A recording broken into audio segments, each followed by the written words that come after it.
আমার স্বামী মারা যাওয়ার ৬ মাস পর আমার ভাসুরের সঙ্গে আমার বিয়েটা আমি কোনোভাবেই মেনে নিতে পারিনি। ভালোবেসে বিয়ে করেছিলাম আমি তাকে।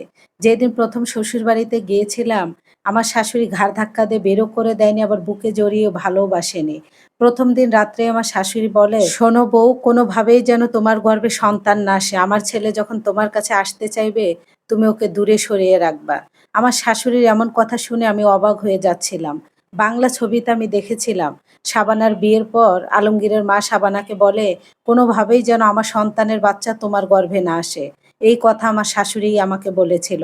বাধ্য হয়ে শাশুড়িকে জিজ্ঞাসাই করে ফেললাম, "মা, এখন তো আমরা স্বামী-স্ত্রী, আমাদের বৈধ সম্পর্ক। আপনার ছেলের এটা অধিকার, আমি ফিরাবো।" আমি জানতে পারি আমার শাশুড়ি তখন বলে, "মুখে, মুখে তর্ক কইরো না। আমি যেইটা বলেছি সেইটাই তুমি শুইনো।" আমার শাশুড়ির কথা আমি অক্ষরে, অক্ষরে মেনে চলতেছিলাম। কিন্তু একটা সময় আমার স্বামীর কাছে আমি হার মেনে যাই। আমার স্বামী আমাকে বলতো, "আচ্ছা সুমাইয়া, কেন তুমি আমার কাছ থেকে দূরে থাকো? আমি তো তোমাকে ভালোবেসে বিয়ে করেছি, তাই না?" ওকে আমি এটা বলতে পারতাম না যে, "তোমার মা বলেছে তোমার সন্তান যেন আমার গর্ভে না আসে।" একটা পর্যায়ে আমার স্বামীর কাছে আমি সারেন্ডার হয়ে যাই। আমাদের ভালোবাসার সংসার এভাবেই চলে। তখন আমার ১৮ বছর বয়স। আমার শাশুড়ি প্রতিদিন রাত্রে ঘুমানোর আগে মনে করে দিত, "তোমার গর্ভে কোনোভাবেই যেন সন্তান না আসে।" কিন্তু আমার স্বামী মামুন অনেক বাচ্চা পছন্দ করত। আমার স্বামী সবসময় বলতো, "আমার আর তোমার যদি একটা ছোট্ট বাচ্চা হতো ভালো হতো না?" কিন্তু ওকে আমি বলতে পারতাম না যে, "তোমার মা নিষেধ করে আমার বাচ্চা যেন না হয়।" আমার আর আমার স্বামীর সংসার এইভাবেই চলতেছিল। দেখতে, দেখতে আমার বিয়ের ১ বছর ৮ মাস।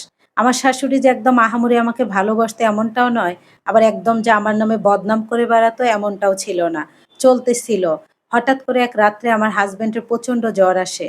একদিন অপেক্ষা করার পর ২ দিনের দিন তাকে হসপিটালে নিয়ে যাওয়া হয়, আমার শাশুড়ি আর আমি নিয়ে যাই। তারপর ডাক্তার পরীক্ষা করে জানতে পারে আমার হাসব্যান্ডের ডেঙ্গু হয়েছে। সেখানেই ভর্তি করে আমার শাশুড়ি হসপিটালে। হসপিটালে থাকাকালীন ৪ দিনের দিন আমার হাসব্যান্ড মামুন আমাকে রেখে এই পৃথিবীর মায়া ত্যাগ করে চলে যায়।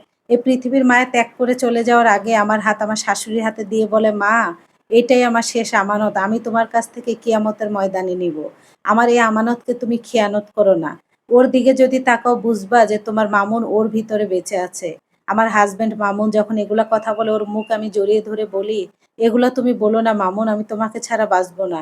আমার বিয়ে হয়েছে কেবল ১ বছর ৮ মাস। আমি তোমাকে ছাড়া কিভাবে থাকবো? কে শোনে কার কথা?" আমাকে একা বানিয়ে বিধবার খাতায় নাম লিখিয়ে আমার স্বামী পরপারে চলে যায় আমাকে একা করে। স্বামীকে হারিয়ে পুরা পাগল হয়ে গিয়েছিলাম আমি। একা, একা হাসতাম, একা, একা কথা বলতাম। প্রতি সপ্তাহে, সপ্তাহে আমাকে মানসিক ডাক্তার দেখানো হতো। মনে হতো আমার স্বামী মামুন এখানে দাঁড়িয়ে আছে। আমি উপলব্ধি করতে পারতাম। একা, একা হাসতাম, কথা বলতাম। আবার রাগও করতাম। আমার যদি একটা বাচ্চা থাকতো, হয়তোবা আমি সারাটা জীবন কাটিয়ে দিতাম। আমার শাশুড়ি আমাকে বাচ্চা নিতে দেয়নি। আমার মামুনের শেষ স্মৃতিটাও পর্যন্ত নাই আমার কাছে। তবে আমার স্বামীকে হারিয়ে আমার শাশুড়ি আমাকে মার মতো ভালোবেসেছে। স্বামীকে হারিয়ে আমি মা পেয়েছিলাম। কিন্তু স্বামীর শোক কোনোভাবেই আমি কাটিয়ে উঠতে পারি না। ৬ মাস। ডাক্তার বলে ওনার স্বামীর স্মৃতির থেকে ওনাকে দূরে নিয়ে যেতে হবে। তাহলেই উনি ভালো হওয়ার সম্ভাবনা আছে। আমার শাশুড়ি কোনোভাবেই ওই বাড়ি থেকে যেতে দিবে না।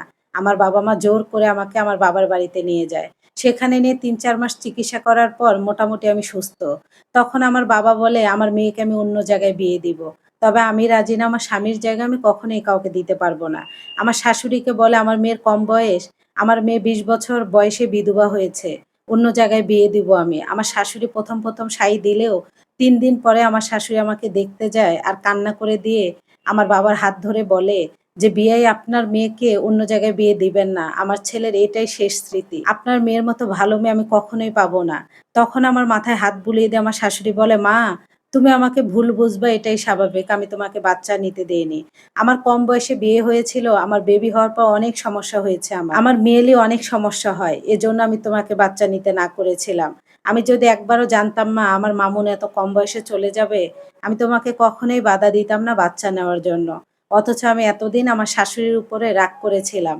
আমার শাশুড়ির এই কথা শুনে আমার আরো কান্না বেড়ে যায়। কোথাও যেন আমি শান্তি পাচ্ছিলাম না আমার স্বামীকে ছাড়া। ওকে ছাড়া আমি কিভাবে বাঁচবো প্রতিনিয়ত আমার এমন মনে হতো। তারপর আমার বাবার হাতে আমাকে দিয়ে বলে, "আপনার মেয়েকে বিয়ে দিবেন না। যা করার আমি ওর ভালোর জন্য করব। আর ওর মতো ভালো মেয়ে আমি আর কোথাও পাবো না।" এটা বলেই আমার শাশুড়ি আমাকে নিয়ে যেতে চায় আমার শ্বশুরবাড়িতে।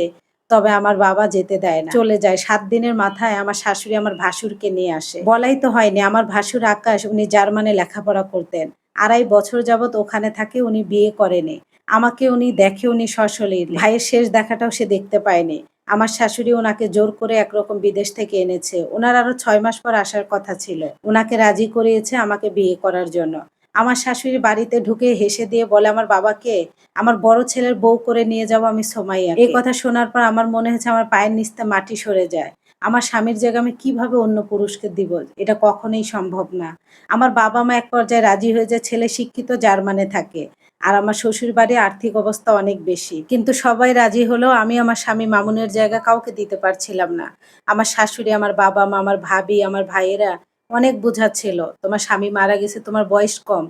তোমার পুরাটা জীবন পড়ে আছে।